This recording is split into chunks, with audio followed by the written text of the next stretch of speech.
Hello students, today we are going to study about number system. This chapter is for class 10th or 9th introductory and or for 8th or 7th also you can refer to this chapter.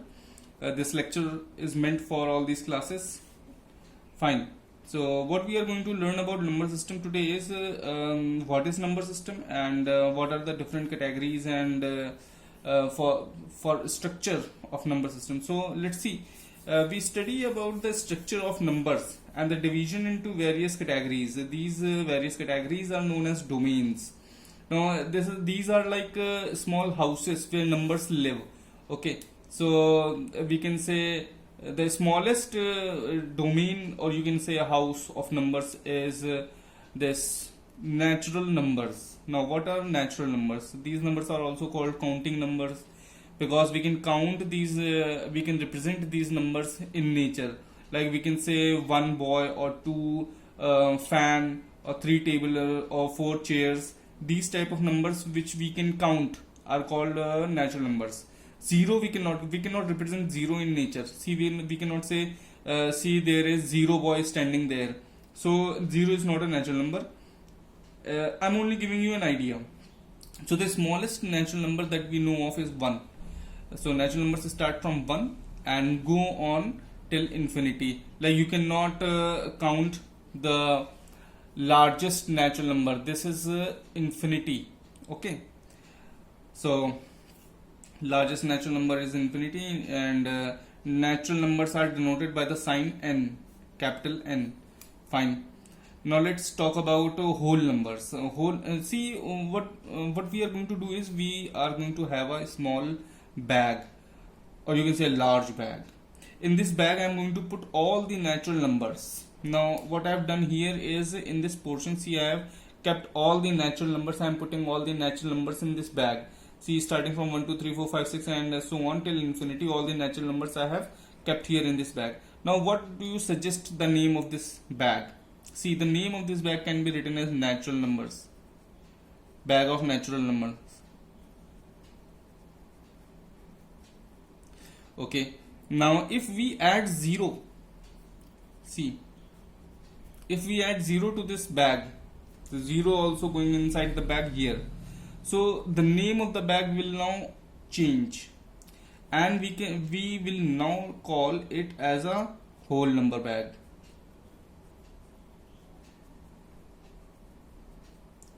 Okay, whole number bag. Now in this whole number bag we already have all the natural numbers and the number 0 also. So whole number does not mean 0. If someone says what are whole numbers, you will not say 0. You will say whole numbers start from 0 and they contain all the natural numbers also in the bag. See, so whole numbers start from 0 and largest whole number is same as natural numbers. Largest natural number, that is infinity. So whole numbers is starting from 0, 1 2 3 4 5 6 and so on. See, all the natural numbers and 0 will make whole numbers. Okay, so after whole numbers we will come to integers. See, now what we are going to do is we will take all the natural numbers starting from 1 1 2 3 4 5 6 7 8 and so on till infinity. We will take all these natural numbers and we will put a minus sign on all these natural numbers. So we will get -1, -2, -3, -4 until minus infinity. Now all the natural numbers are now written in their negative signs. So we will take all these numbers and we will now put these numbers in the bag of whole numbers. Now the bag of whole numbers contain all the negative numbers starting from -1 till minus infinity, and it contains 0, and it contains all the natural numbers 1 to infinity. So now this bag will be named as bag of integers.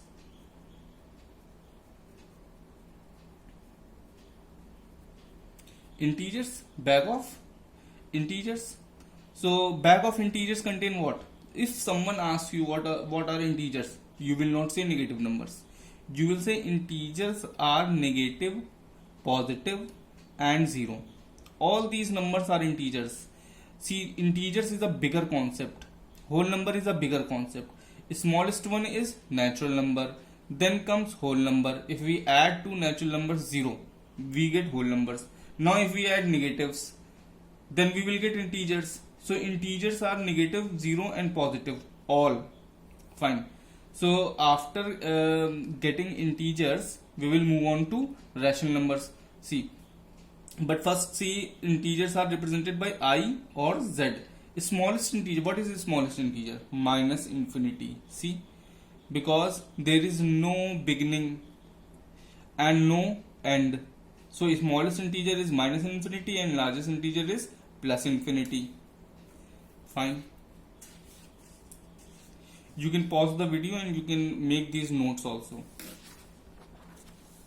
Now some important points about integers. This you will see in higher classes. Sometimes we call positive integers as natural numbers.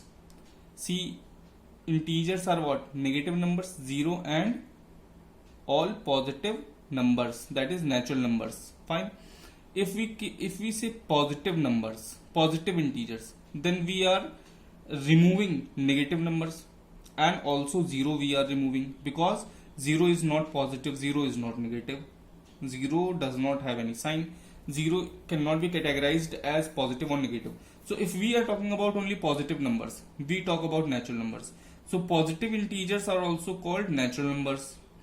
And what about non-negative integers? So when we are talking about non-negative integers, see, 0 is non-negative, 0 is neither negative nor positive.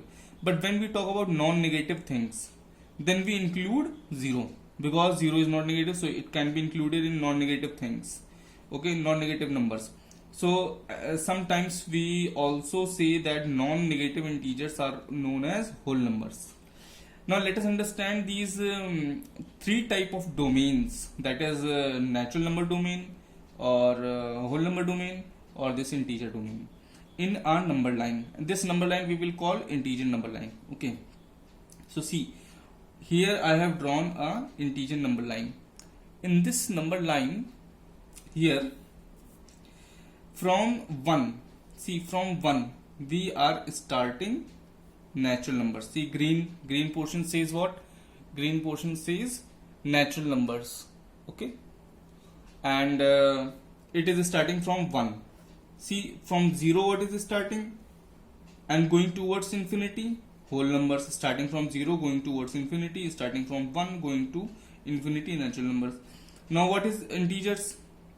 All the negatives, 0, and all the positives. See, the line of integers extends on both ways till infinity. Here it goes to minus infinity, and this side it goes to positive infinity. So we will say that integers extend towards both the ends of the number line. So we have integers as starting from minus infinity ending to positive infinity. No starting point, no ending point, because infinity is not reachable. You cannot reach any infinite number. Okay, so what I have written here, gaps, small gaps I have written. Now why we are interested in these gaps? See, before moving on to rational numbers, I want to talk about some special things. Like, now in this integer number line I have written these gaps between 0 and 1. See, 0 and 1, 1 and 2, 2 and 3, 3 and 4. There are gaps in, I have made gaps in between these numbers. Okay, these gaps. Now these gaps are not empty. Here in integer number line they are empty. There is nothing between 4 and 5. But in real number line, when you will draw rational number line or real number line, you will have numbers between 4 and 5. See, you have always seen number like 4.5. Where will this number will be placed? Between 4 and 5 comes 4.5, and you can say between 3 and 4 comes 3.5. Okay, so number like these, 0.5, 0.2, 0.75, 0.333. See, 333 goes on.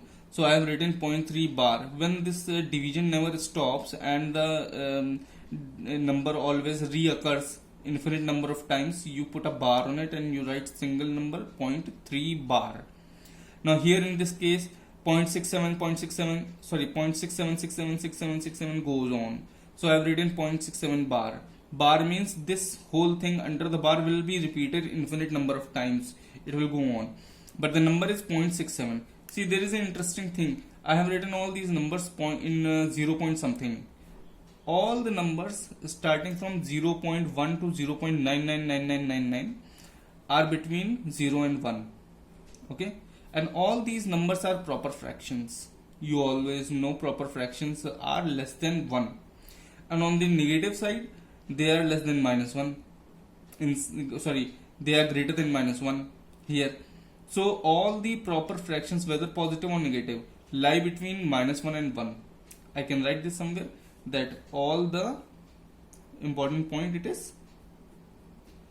all proper positive or negative fractions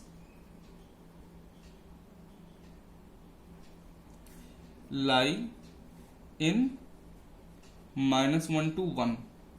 Okay, lie in this interval -1 to 1. So all the numbers like 0.5, 0.2, 0.1, 0.111, anything like 0.123, 123, 123 or 123 bar, 2.34. Now this number 2.34 is greater than 2 but less than 3, so it will lie between 2 and 3. This is improper. Okay, this is also improper. 1.2727 sorry 1.277777 so on. So 1.27 bar, you can write 1.27 bar. See, bar is only on 7 because only 7 is repeating. Okay, so these type of numbers that we are talking about, which are in decimal form or in fractional form, which when divided will give you some decimal expansion, will be represented between these gaps. ठीक है, तो ये एक 1 और 2 के बीच में जो gap है, इसके बीच में बहुत सारे नंबर आएंगे, इन्फिनिट नंबर्स आ जाएंगे, और ये इन्फिनिट नंबर्स सब क्या होंगे, 1 से स्टार्ट होंगे, 1 पॉइंट समथिंग समथिंग होंगे, जैसे 1.1, 1.2, 1.3, 1.11, 1.1112 समथिंग लाइक दिस. तो इतने कितने नंबर बना लोगे, बहुत सारे बना लोगे. तो ये इन्फिनिट नंबर हो जाएंगे 1 और 2 के बीच में, और ये सारे नंबर 1 और 2 के बीच में जो गैप है इसके अंदर आएंगे. ठीक है, और ये नंबर्स कौन से होते हैं, ये फ्रैक्शनल नंबर्स होते हैं. इनको डिवाइड करोगे तो परफेक्टली डिवाइड नहीं होंगे, ये इनमें पॉइंट करके कुछ आ जाएगा. जैसे ये परफेक्टली डिविजिबल नहीं था तभी तो इसमें पॉइंट आया. कोई नंबर, जैसे अगर आप एक फॉर एग्जांपल अगर आप 4 को 2 से डिवाइड करोगे तो क्या आएगा, एक अच्छा सा नंबर 2 आ जाएगा जो परफेक्टली डिवाइड हो गया. लेकिन अगर आप 4 को 3 से डिवाइड करोगे तो क्या आएगा, डिवाइड होगा नहीं. तो क्या रहेगा, ये पॉइंट में चलता चला जाएगा. जैसे आंसर आएगा इसका 1.3 बार, 1.3333 चलता चला जाएगा. ठीक है, तो इस टाइप के नंबर, ये वाला नंबर है, ये वाला जो डिवाइड नहीं होते, ये सब गैप के अंदर आते हैं, गैप्स में आते हैं. और ये वाले नंबर कौन से होते हैं, जो डिवाइड हो जाते हैं, ये सब इंटीजर्स में आ जाते हैं. जैसे कि ये 4, 5, 2, 1, -2, -3 इन सब में आ जाएंगे ये वाले नंबर्स. ठीक है, तो अब आते हैं रैशनल नंबर पे. रैशनल नंबर में हम लोग क्या करेंगे कि जो हमारा इंटीजर नंबर वाला बैग था, पीछे देखते हैं, ये देखिए, ये जो हमारा बैग है जिसमें हमने 3 चीजें डाल रखी है, नेचुरल नंबर, जीरो और माइनस नंबर्स, जिनको हमने इंटीजर बना रखा है. इसमें अगर हम सारे फ्रैक्शंस और डेसिमल वाले जो भी हैं वो सब डाल दें, जैसे 2/3 डाल दिया, 3/4 डाल दिया, 5/6 डाल दिया, 7/11, और जितने भी तुम सोच सकते हो दुनिया में, जितने भी नंबर आप सोच सकते हैं, वो सारे के सारे नंबर्स आप इसके अंदर डाल दीजिए. जैसे आपने डाल दिया 0.11, अपने मन से कुछ भी डाल दो इसमें, लेकिन वो पॉइंट वाले सारे नंबर होने चाहिए. अब वो सारे नंबर डालने के बाद इस बैग का नाम चेंज हो जाएगा और ये हो जाएगा रैशनल नंबर का बैग.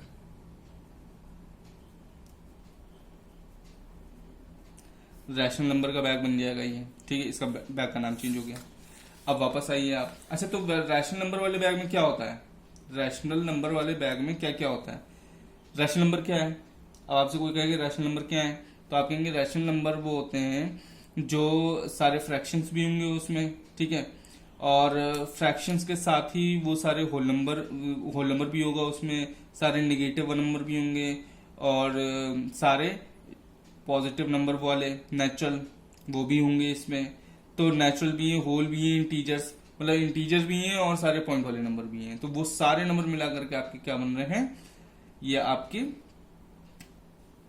रैशनल नंबर बन रहे हैं। ठीक है, अच्छा रैशनल नंबर के बारे में थोड़ा सा डिस्कस हमने कर लिया है। अब आ जाते हैं कुछ 2-3 मेन पॉइंट्स पे। ठीक है, जैसे ये 2 मेन पॉइंट्स मैंने आप लिखे हुए हैं कि fraction in its lowest terms, इसका क्या मतलब होता है, और को प्राइम नंबर्स, इनका क्या मतलब होता है।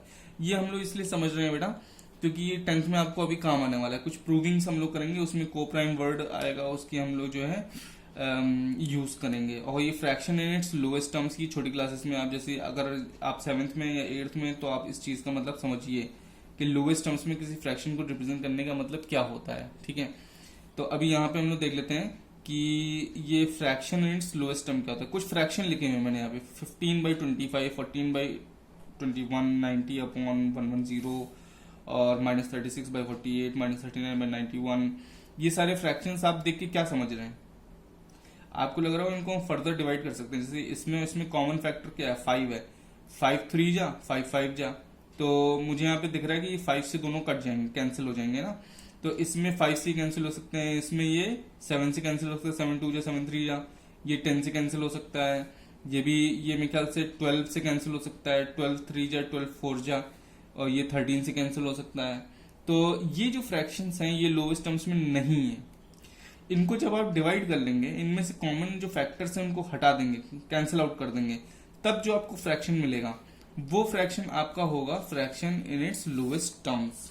जैसे कि हमने जब उनको डिवाइड कर दिया तो हमें पहला वाला जो फ्रैक्शन था, जैसे कि पहला फ्रैक्शन हमारा कौन सा था, ये देखिए यहाँ पे फर्स्ट फ्रैक्शन वॉज 15/25, 14/21, ये सारे फ्रैक्शंस यहाँ पे आपके चेंज हो रहे हैं। ठीक है, तो आपको क्या मिल रहा है 3/5, 2/3, 9/11, ये 90/110 था तो उससे 10 कैंसिल कर दिया, -3/4, -3/7। अब ये जो नंबर्स आ रहे हैं कैंसिल होकर के, इनके न्यूमरेटर और डिनोमिनेटर को देखो, ये 3 और 5 के बीच में कॉमन फैक्टर क्या है, अब बताइए आप, इनके बीच में कॉमन फैक्टर क्या है, कोई नहीं है। मतलब इनके बीच में कॉमन फैक्टर केवल 1 दिख रहा है मुझे, 3 1 जा 3, 3 और 5 1 जा 5। तो जब दो नंबर्स के बीच में कॉमन फैक्टर केवल 1 हो, व्हेन 2 नंबर्स और more than 2 numbers have only 1 as the common factor between them. जैसे कि प्राइम नंबर्स हैं, बहुत छोटा सा एग्जांपल दे रहा हूँ, प्राइम नंबर्स हैं, इनके बीच में कॉमन फैक्टर क्या होता है, 1 होता है। 3 और 5, 5 और 7, इनके बीच में कॉमन फैक्टर क्या है, 1 है। तो जिन नंबर्स के बीच में कॉमन फैक्टर 1 होता है उन नंबर्स को हम को प्राइम नंबर्स कहते हैं। क्या बोलते हैं, को प्राइम नंबर्स बोलते हैं। Reduced fractions contain numerator and denominator which further have no common factor, so these pair of numbers are called coprimes. ठीक है, that is prime numbers to each other, they are prime to each other, they have no common factor between each other. So coprime numbers क्या होते हैं, numbers which have no common factors except 1। ठीक है, तो ये आपके को prime numbers हो गए। अब हम लोग आगे चलते हैं, आगे डिस्कस करते हैं थोड़ा सा कि ये जो आपके फ्रैक्शंस हैं, ठीक है, जैसे 3/5 है ये फ्रैक्शन, इसको तुम लोग अगर डिवाइड करोगे तो इसका आंसर आ जाएगा 0.6। ये 2/3 जो फ्रैक्शन है 2/3, इसको जब तुम डिवाइड करोगे तो इसका आंसर आ जाएगा 0.6 बार। ठीक है, मतलब 666 चलता चला जाएगा।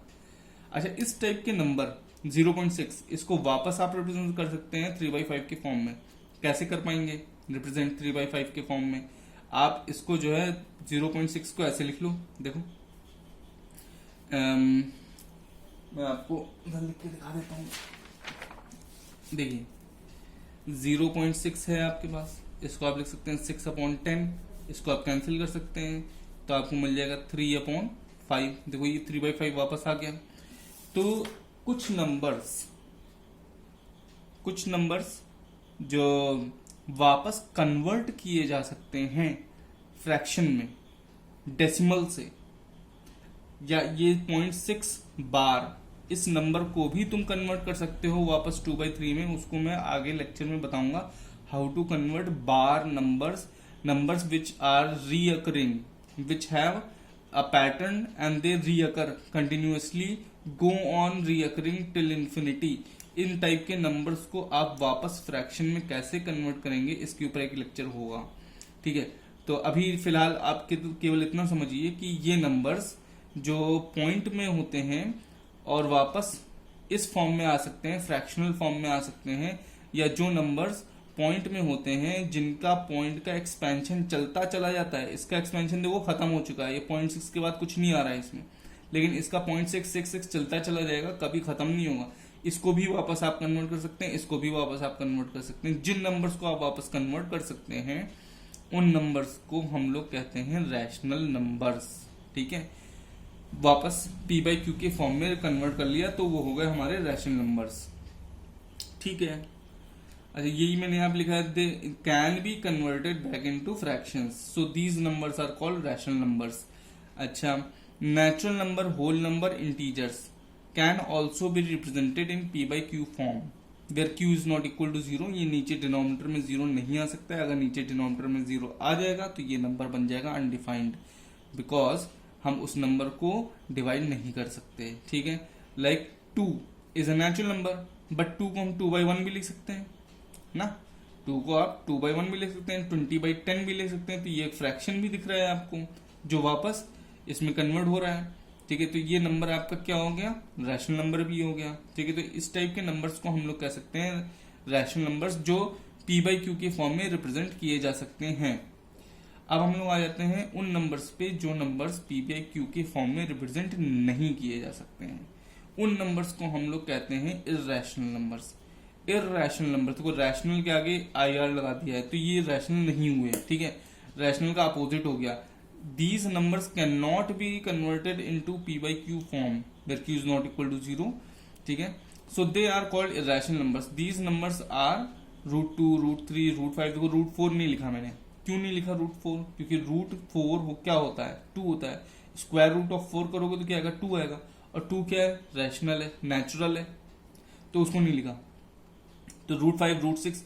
अच्छा, इन नंबर्स का अगर आप एक्सपेंशन करोगे तो इन नंबर्स में कि इसका आंसर √2 का जो आंसर होता है, √2 का जो आंसर होता है 1.4142 समथिंग समथिंग समथिंग, ऐसे ही चलता चला जाता है, इन्फिनिटी तक के चलता चला जाता है। लेकिन इसमें बार तुम कभी नहीं लगा पाओगे, है ना, इसमें, क्योंकि इन नंबर्स में कोई पैटर्न नहीं होता, इनमें आप पैटर्न कभी दिखा नहीं सकते हो, क्योंकि ये नंबर्स ऐसे रैंडमली चलते रहते हैं, जैसे 1.4142867892457789 कुछ भी चलता रहेगा, लेकिन कभी भी जो है एक पैटर्न टाइप का नहीं बनेगा। जैसे पीछे मैंने आपको बताया ना कि नंबर्स में पैटर्न बन रहा है 1.67676767 124 है ना, तो इस टाइप के पैटर्न्स इसमें कभी नहीं दिखेंगे। आप बिलियंस ऑफ प्लेसेस तक के चलते चले जाइए, लेकिन ये नंबर्स जो हैं ये रैंडमली डिस्ट्रीब्यूटेड हैं, इनमें पैटर्न्स कभी नहीं आएगा। इसलिए इनकी एक्चुअल वैल्यूज भी हम लोग कभी नहीं निकाल सकते हैं, हमेशा अप्रॉक्सीमेट वैल्यूज ही निकालते हैं इनकी। जैसे हमने 4 या 5 डेसिमल प्लेसेस तक के इसको अप्रॉक्सीमेट कर लिया। ठीक है, तो बात यह है कि इन नंबर्स को ये जैसे √2 हो गया, √3 हो गया, जो इर्रेशनल नंबर्स मैंने आपको बताया, उन नंबर्स को हम p बाई क्यू के फॉर्म में रिप्रेजेंट वापस नहीं कर सकते हैं। ठीक है, अच्छा, इनको आप p बाई क्यू फॉर्म में रिप्रेजेंट नहीं कर सकते हैं तो इनकी एक्चुअल वैल्यू भी आप नहीं निकाल सकते हैं, इनके डेसिमल एक्सपेंशंस की, जैसे मैं पहले भी आपको बता चुका हूँ। ठीक, तो ये कुछ एक मैंने को बेसिक आउटलुक दिया है कि नंबर सिस्टम में किस टाइप के नंबर्स होते हैं। अब नेक्स्ट लेक्चर में आपको मैं इसको एक विजुअल डायग्राम के थ्रू बताऊंगा कि ये जो भी आपके natural number, whole number, rational integers, rational number, irrational number, ये सब मिल करके किस तरीके से रियल नंबर का डोमेन बनाते हैं।